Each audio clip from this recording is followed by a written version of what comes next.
foi est le moteur du musulman. C'est un moteur qui le fait bouger, qui le mobilise afin d'accomplir les bonnes actions dans le chemin et le sentier de Dieu.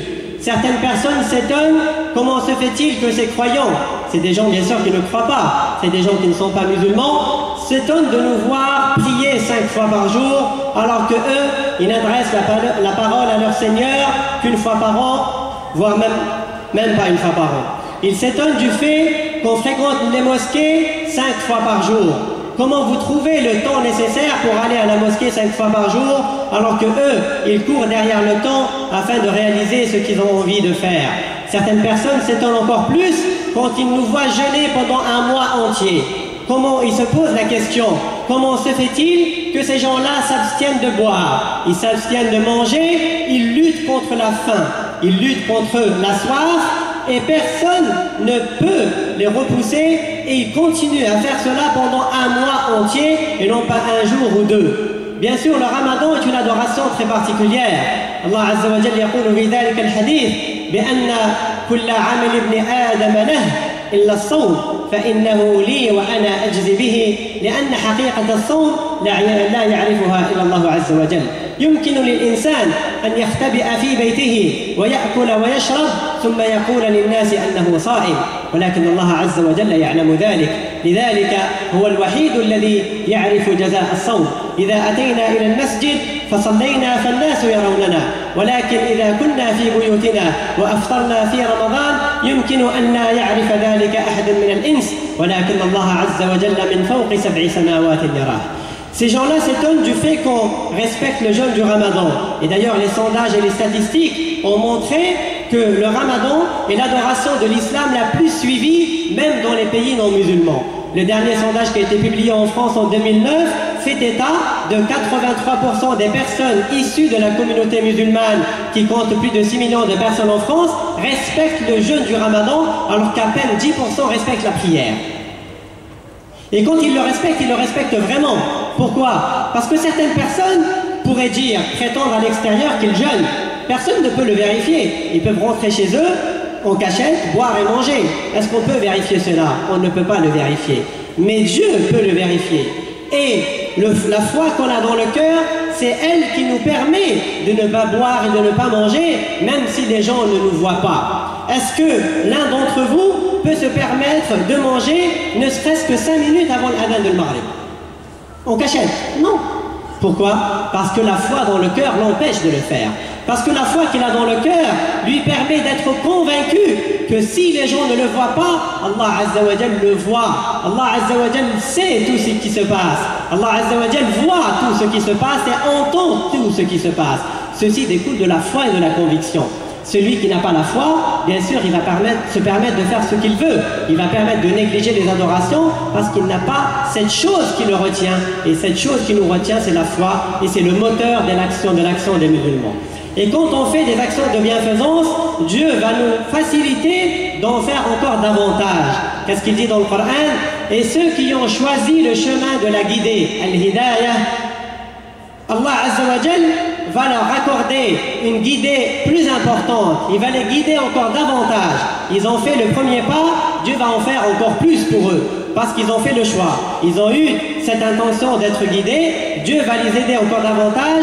Il va affirmer leur piété. Il va leur accorder un degré de piété plus important en leur facilitant l'accomplissement de ces actes de bienfaisance. Et plus on fait des actes de bienfaisance, plus notre foi augmente. Et c'est un cercle vicieux, mais qui est, alhamdulillah, très bénéfique et très intéressant.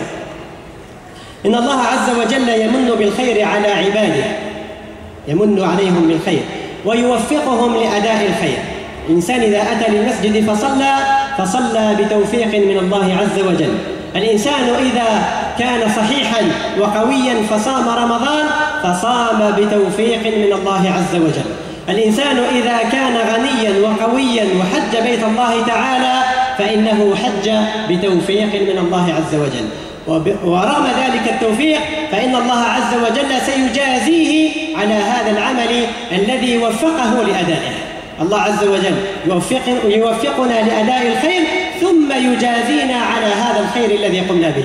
بارك الله فيكم. تقدموا تزاحموا تراحموا في هذه الجمعة إن شاء الله. مثلا يعني الأخوة يدخلون وعددهم يزيد فتقدموا يعني يخلونهم المكان. بارك الله فيكم. Essayez d'avancer et de vous resserrer un petit peu dans les rangs. بارك الله فيكم.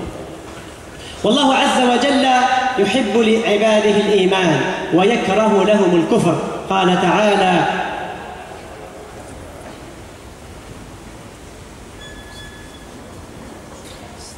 ولا يرضى لعباده الكفر وإن تشكروا يرضه لكم ولا تزر وازرة وزر أخرى.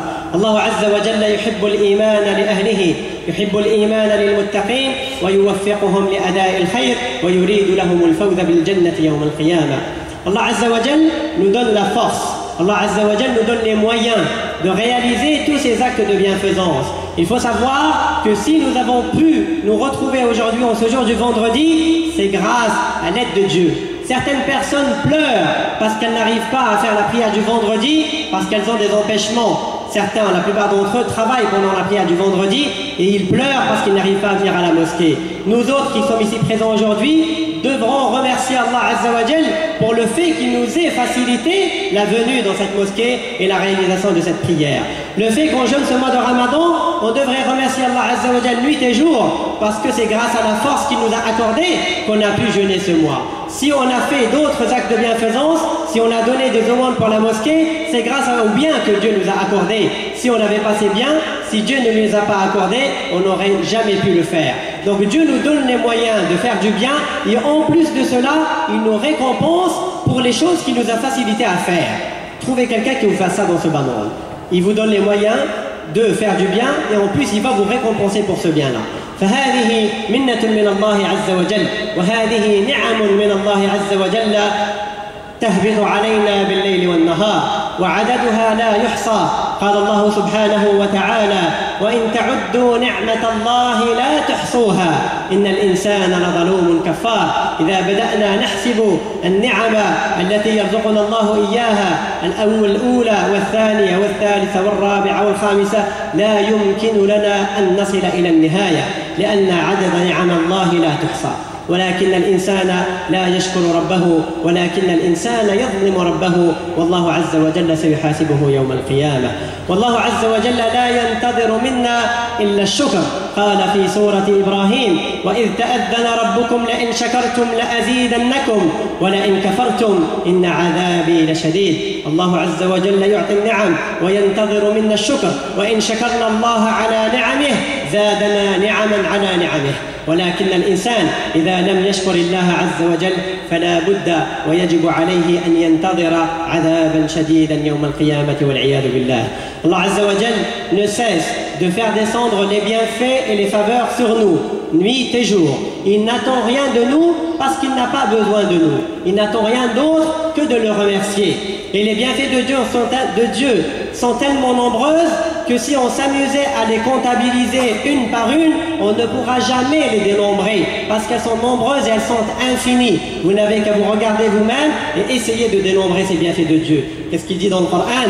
Et si vous vous amusez, si vous essayez de compter les bienfaits de Dieu sur vous, vous ne pourrez jamais les énumérer, vous ne pourrez jamais les dénombrer, mais malheureusement, l'être humain est pris dans l'injustice, il est pris également dans l'ingratitude, il n'est pas reconnaissant. Il a tout juste à dire merci à Allah Azza wa Jal de m'avoir accordé ceci ou cela, rien d'autre. Et si vous dites cela, Allah Azza wa Jal va vous rajouter ses bienfaits. Il le dit clairement dans le Coran, et quand votre Seigneur a décrété que si vous êtes reconnaissant envers mes faveurs, je vous accorderai plus de faveurs.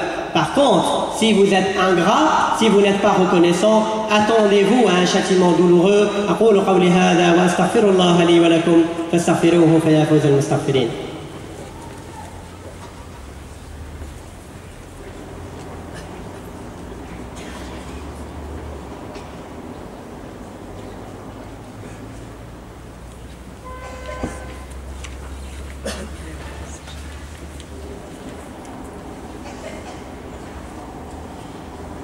C'est des gens qui se garent dans des emplacements très très gênants. Il y a une camionnette grise Toyota immatriculée 95 96 NP 93, il faudra la déplacer de toute urgence. Barakallahu fikum.